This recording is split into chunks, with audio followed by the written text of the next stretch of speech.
Muy buenos días, muy buenas tardes o muy buenas noches, estimado oyente, según sea la hora y el lugar donde te encuentres.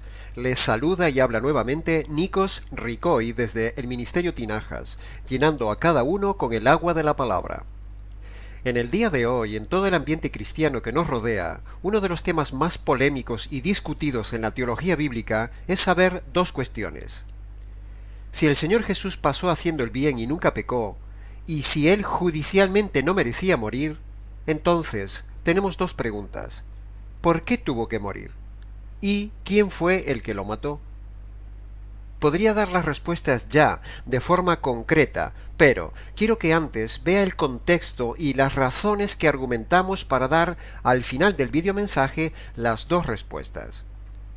No es que uno quiera generar expectativa hasta el final, sino que antes de contestar estas dos preguntas, que son el lema de nuestro videomensaje, vamos a dar un par de puntos y 8 argumentos. Punto número 1. Cuando hablamos del término compuesto Jesucristo, estamos hablando de dos naturalezas a la vez en un sujeto, es decir, una naturaleza humana perfecta, llamada Jesús, y una naturaleza divina, Dios el Hijo, viviendo dentro de ese cuerpo perfecto. Así como en el Antiguo Testamento Dios habitaba en un arca, ahora en el Nuevo Testamento, en ese arca móvil llamado Jesús, habitaba el Hijo de Dios, es decir, una de las personas de la divinidad, el cual es totalmente divino en toda su esencia plena. Como decía Pablo en Colosenses capítulo 2, en él habita corporalmente toda la plenitud de la divinidad. Necesitamos aclarar esto en primer lugar para que se vea de forma pública lo que creemos teológicamente y en segundo lugar porque es necesario decir esto para saber lo que sucedió en la cruz. En la cruz había un hombre y dentro de ese hombre estaba una de las personas de Dios, el Hijo.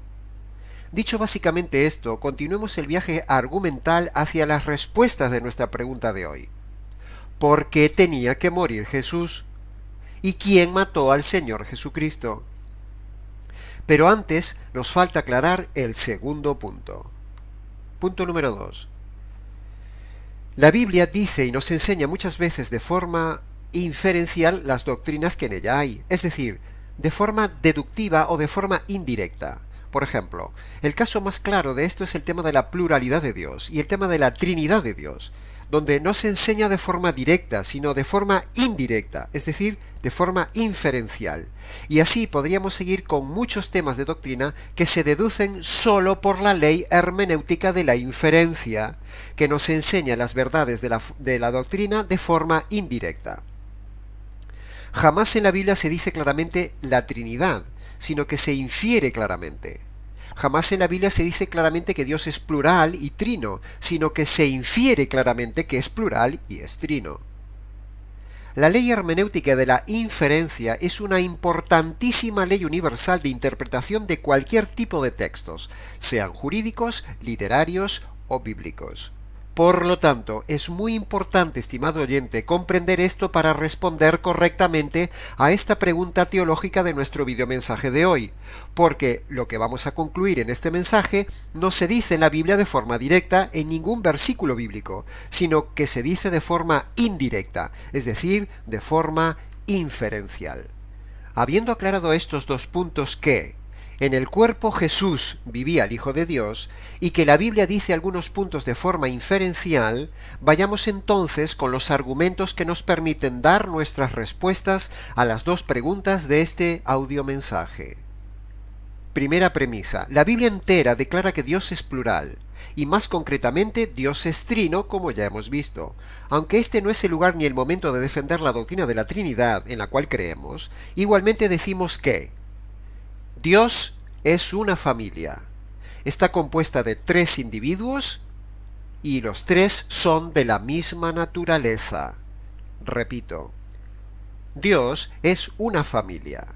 Está compuesta de 3 individuos que son de la misma naturaleza. Ahora, si Dios es trino, es decir, 3, Hijo, Padre y Espíritu Santo, y el Hijo estaba abajo en la tierra, hablándole al Padre que estaba en el cielo, hablándole de su abandono, como dice Mateo y dice Marcos, entonces deducimos por pura lógica y descarte que el Espíritu Santo estaba apoyando la decisión del Padre de abandonar y juzgar al Hijo. Es pura lógica. En Getsemaní vemos al mismo Jesús hablando al Padre de la copa de la ira que le caería encima y tendría que beber. En el Calvario vemos al Hijo abandonado clamando al Padre. En Isaías capítulo 53 vemos que todo el capítulo habla de herido por Dios, abatido por Dios, que Dios descargó sobre él el pecado. El castigo de nuestra paz cayó sobre él. Y por último, lo más desgarrador está en el verso 10 donde dice, quiso Dios destrozarle con padecimientos. En Levítico capítulo 16, en el gran día de la expiación en Israel, vemos a un cordero degollado y a otro abandonado en el desierto, ejemplarizando estos dos animales lo que sucedería miles de años después en el Calvario. El Cordero de Dios muerto y el Cordero de Dios abandonado. Por lo tanto, concluimos que dos personas, el Padre y el Espíritu, es decir, al resto de Dios, abandonan a un tercero, es decir, el Hijo de Dios. Hasta aquí la primera premisa. Segunda premisa. Por otro lado, la Biblia habla en Gálatas capítulo 3 que Cristo fue maldito y hecho maldición por el hombre. Eso de maldición implica como poco rechazo, abandono, rotura de la comunión, desprecio, castigo, dolor, desgarro de la unidad divina, aborrecimiento personal y muerte, es decir, separación entre ellos. Tercera premisa. Si Jesús tiene una naturaleza perfecta, entonces el hombre no puede matar una naturaleza perfecta. Unos latigazos, unos clavos y unas espinas no matan a un hombre perfecto. De hecho, muchos hombres en Semana Santa simulan lo hecho por Jesús en el Calvario y siendo pecadores no mueren. ¿Cuánto más Jesús que tenía una naturaleza perfecta y sin pecado? Jesús no podía morir, no había pecado, por lo tanto viviría hasta el día de hoy, y el hombre no puede matar una naturaleza perfecta. Por otro lado, si el hombre matara a Jesús, el hombre tendría una participación activa en la salvación, y eso le daría orgullo al hombre y le quitaría gloria a Dios. La Biblia dice que la salvación es de Yahvé, y que Él no cede su gloria a nadie. Por lo tanto, estimado oyente, por estas dos razones el hombre no fue quien mató a Jesús. Y así quedan descartados los judíos y los romanos. Cuarta premisa. El siguiente candidato sería el diablo, pero estamos en la misma cuestión. El diablo no tiene ni la más mínima participación en el Calvario. No podía tocar el Cordero perfecto, lo tenía prohibido. Es más, Colosenses capítulo 2 dice que Jesús avergonzó al diablo en la cruz. Por lo tanto, si el diablo matara a Jesús, el diablo también se llenaría de orgullo y tendría participación en la salvación. Le quitaría la gloria a Dios y eso jamás sucederá. Por lo tanto, queda así descartado que el diablo no mató al Señor Jesucristo. Quinta premisa. Pensemos también esto. El cordero en el Antiguo Testamento solo podía ser sacrificado, matado y ejecutado por el sacerdote en estado puro. Por lo tanto, ni judíos ni romanos ni el diablo pudieron matar a Jesús, porque todos eran impuros. Así que por pura deducción lógica y entendimiento teológico del sacrificio del Cordero del Antiguo Testamento, el único que pudo ejecutar y matar a Jesús fue el Padre en complicidad con el Espíritu Santo, el cual apoyaba dicho sacrificio, ya que Dios es trino. Sexta premisa. Por otro lado, tenemos también el apoyo de la tipificación de este sacrificio del Padre matando al Hijo en el caso de Abraham con Isaac. Isaac era el hijo de la promesa, igual que Jesucristo. Isaac era inocente, no había hecho nada para merecer la muerte, igual que Jesucristo. Y continuando con la similitud, Abraham, representando a Dios el Padre, iba a sacrificar en el altar a Isaac. lo iba literalmente a matar. Es muy clara, estimado oyente, la enseñanza de esa historia. Toda esta historia del sacrificio de Abraham con Isaac tipificaba, ejemplificaba y anunciaba, profetizaba lo que sucedería varios siglos después en el Calvario. Así que Jesús, el hijo de la promesa, como Isaac, inocente como Isaac, fue sacrificado por el Padre. Contundente e irrefutable. Séptima premisa. Tampoco debemos olvidar que el mismo Jesús en Mateo capítulo 25, versículo 41, declara esto: «Apártate de mí, maldito». Esto es lo que dice a todo hombre que no se ha convertido, y esa maldición es precisamente la maldición y rechazo, apartamiento y separación, abandono y castigo que le cayó a Jesús en sustitución del hombre no convertido. Maldición que se ve claramente dicha en Gálatas capítulo 3. Por lo tanto, es irrefutable que Jesús fue hecho maldición en sustitución del hombre, y al decir maldición, eso implica abandono, rechazo, separación, juzgamiento, castigo, aborrecimiento personal y similares. Los sentimentales del Evangelio romántico, los que no creen que Jesús fue abandonado, castigado y matado por Dios, no son capaces de asimilar estas premisas contundentes. El que castigó y mató en la crucifixión al Hijo fue el Padre en unión y complicidad con el Espíritu Santo. Repito, el que castigó y mató en la crucifixión al Hijo fue el Padre en unión y complicidad con el Espíritu Santo. Octava premisa. No debemos olvidar, estimado oyente, que la palabra muerte significa separación. Por lo tanto, en la cruz hay dos separaciones a la vez, es decir, hay dos muertes. La primera muerte o separación es la física del cuerpo de Jesús, al cual el Padre le quita la vida. Segundo, la segunda muerte es la separación del Hijo de Dios de la unidad divina, por ser rechazado por el Padre en complicidad y apoyo del Espíritu Santo. Es decir, dos de ellos, Padre y Espíritu Santo, deliberadamente se apartaron, desterraron, desgajaron, desgarraron, destrozaron, los separaron de la unidad divina.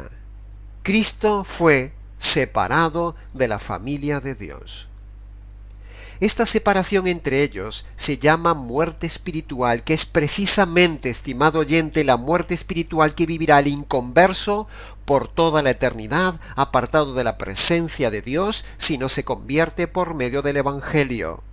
Repito, esta separación entre ellos se llama muerte espiritual, que es precisamente la muerte espiritual que vivirá el inconverso por toda la eternidad, apartado de la presencia de Dios, si no se convierte por medio del verdadero Evangelio.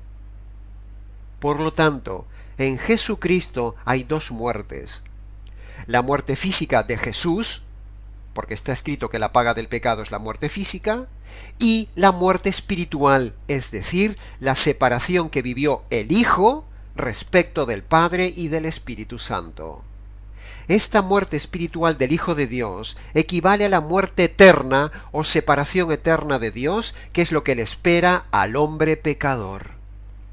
Cristo experimenta en la cruz la muerte eterna, porque al ser ellos de esencia divina y eterna, entonces un instante de separación entre ellos equivale a una eternidad. Por lo tanto, el tiempo de separación en el Calvario entre el Hijo y el resto de Dios es equivalente a la eternidad separada de Dios, que es lo que le espera al impío si no cree en el Evangelio. Repito, el tiempo de separación en el Calvario entre el Hijo y el resto de Dios es equivalente a la eternidad separada de Dios, que es lo que le espera al impío si no cree en el Evangelio verdadero. En conclusión, queda demostrado bíblicamente hablando, contra toda refutación, que el que mató al Señor Jesús físicamente y el que rechazó y separó al Hijo de la unidad divina fue el Padre en complicidad y apoyo con el Espíritu Santo. Pero aún nos queda la pregunta siguiente, estimado oyente. ¿Por qué tenía que morir Jesús entonces bajo la ira del Padre? Respuesta. El Padre mata a Jesús físicamente y destierra a su Hijo de la unidad divina para descargar la ira de Dios y así hacer justicia de las injusticias del hombre, para que esta justicia que merece el hombre no caiga sobre el hombre en la condenación eterna. Para que el hombre pueda evitar que le caiga la justicia de Dios sobre él, por causa de sus injusticias, Dios pone dos condiciones a todo hombre. Primero, que reconozca sus injusticias, es decir, que se arrepienta. Y segundo, que el hombre se apropie por medio de la fe de la justicia caída sobre el Hijo en la cruz. Entonces, al haberse arrepentido y puesto su fe en la justicia de la cruz, esa ira y esa justicia que merece el hombre ya no le caerá al hombre en la eternidad. Esta es precisamente la buena noticia del Evangelio verdadero. En la cruz el Padre descarga su ira sobre su Hijo para hacer justicia de tus injusticias, estimado oyente. Escucha bien esto, por favor. El mismo que mató físicamente a Jesús es el mismo que por paciencia hasta el día de hoy no te ha quitado la vida, pero puede quitártela en cualquier momento para que tú puedas ver esta salvación.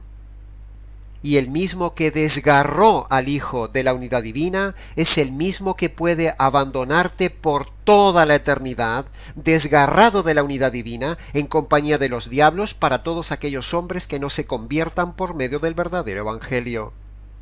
Escapa de ahí, estimado oyente. Reconoce tus pecados y aprópiate de esa justicia que merecías y que le cayó al Señor Jesucristo. Hasta aquí nuestro mensaje. Para conocer más detalladamente el Evangelio verdadero, sus dos noticias y sus dos condiciones, entra en nuestro canal y allí lo verás. Cualquier pregunta, aclaración o comentario del tema de hoy, escríbenos. Les ha compartido nuevamente la verdad, solo la verdad y nada más que la verdad desde España, Nikos Ricoy.